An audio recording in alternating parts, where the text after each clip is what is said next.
I pulled up and parked outside the police station in our medium-sized town. My mind was working feverishly, and I needed to get the anger inside me under control.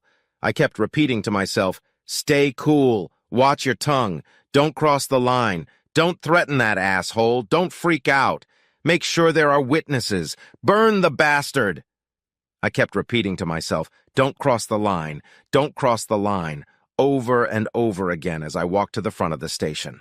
I walked up to that thick, bulletproof window and asked in as normal a voice as I could, "Is Officer Jenkins here? I'd like to talk to him." The female officer outside the window asked, "What's this about?" "I'm trying to save his life." That got her attention. 2 minutes later, this arrogant shit was standing in front of me, smiling as if he recognized me. "Officer Jenkins, I'm David Smith. I believe you've met my wife?" Now his smile turned into a smirk. I can see the word cook wanting to come off his lips. "What can I do for you, Mr. Smith?" I thought to myself, "I'm going to wipe that smirk off your face, you worthless bastard." In the calmest, most innocuous voice I was capable of, as if I were reading the news, I said, "I'm here to save your life, although frankly it's probably too late. You're almost dead already." He didn't take the news very well. "Are you threatening me?" He put his hand on his gun as his 3 cop friends heard his words and headed in our direction. "You goddamn coward!" I raised my voice a little so his friends could hear. "Not at all. You've already killed yourself. I just want to make sure you don't kill anyone else." His buddies gathered around me, and the female officer behind the glass was watching the whole thing. I let my voice return to its normal, non-threatening level. "See, I saw you coming out of my house this morning. When I went inside, I found that the bed I usually sleep on was trashed, and you had left some stains on the sheets.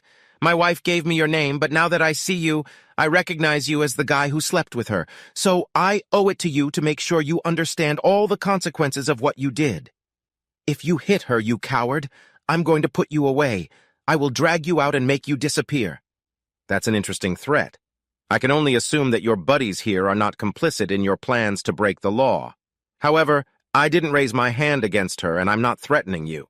I'm just doing my civic duty to make sure no one dies unnecessarily, except, I suppose, you two. But there's nothing I can do about it now. His cop buddies were now crowding around me. "See, my wife is HIV positive, and I assume I slept with her without a condom." His buddies took a step back. "About a year and a half ago, I came home early from a business trip, as I did this morning, and caught her with the guy she was working with. I kicked her out and divorced her. About a year later, she tested positive for HIV. The woman she was living with, just a friend from work, kicked her out of the apartment, and her parents disowned her. She showed up at my door with her bag in her hand, begging me to take her in. Well, she was my ex-wife by then, but it's still hard to turn my back on all those years together. So I let her stay in my guest room. I'll give her credit. For the first time in her life, she told me the truth. She told me about the positive test result. Needless to say, I haven't slept with her once since the day I kicked her out. I don't know when she got the virus, but I've been tested several times, and so far I'm still negative. Can't be too careful, right?"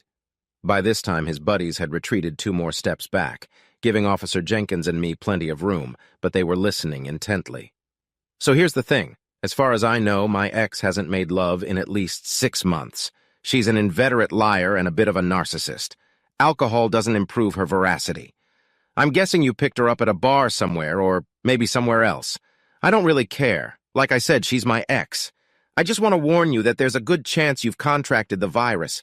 It takes about 6 months for it to show up in the tests, but in the meantime, you could pass it on to someone else. You're married, aren't you?" I could see by the ring on his finger that he was married. "If you have sex with your wife, you really need to use a condom until the test results come back.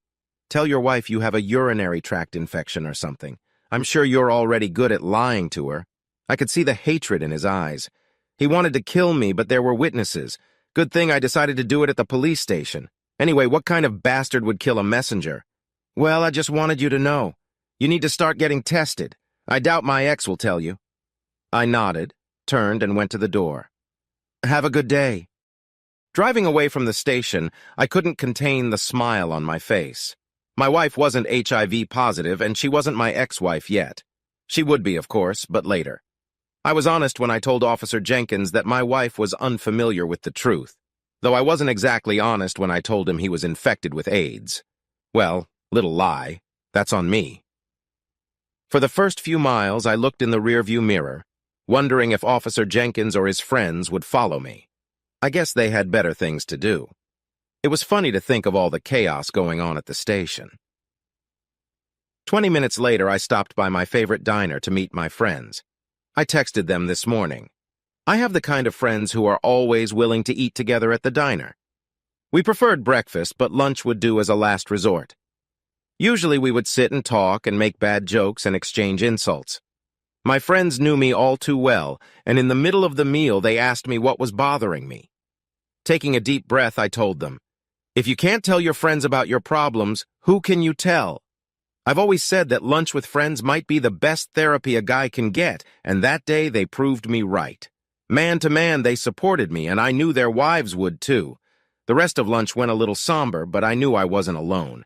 They told me they had my back if dishonorable Officer Jenkins came after me. I'll admit, I drove home feeling a lot better than I did when I left this morning. It didn't last long.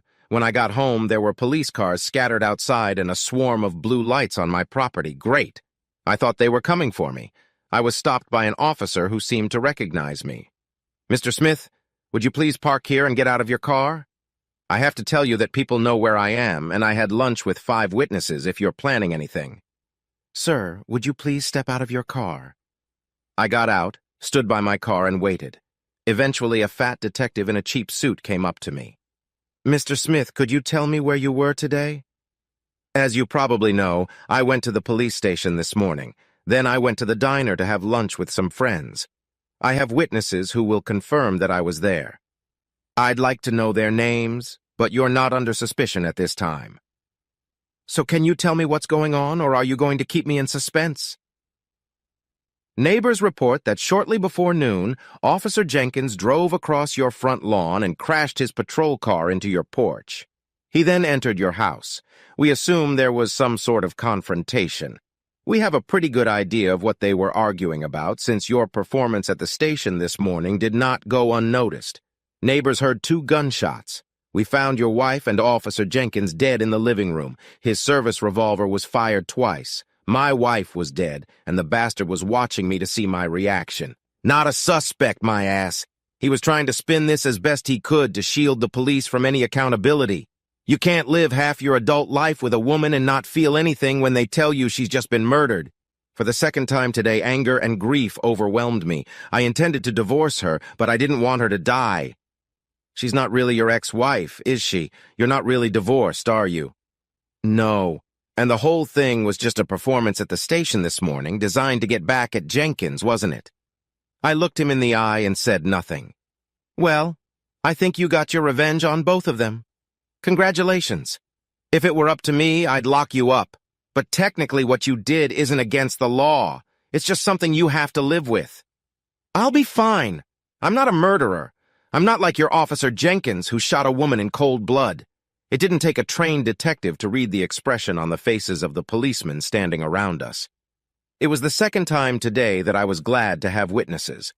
I watched the ambulance take 2 gurneys out of the house, each with a body bag on it. There was nothing for me to do there, so I got back in my car and headed for my lawyer's office.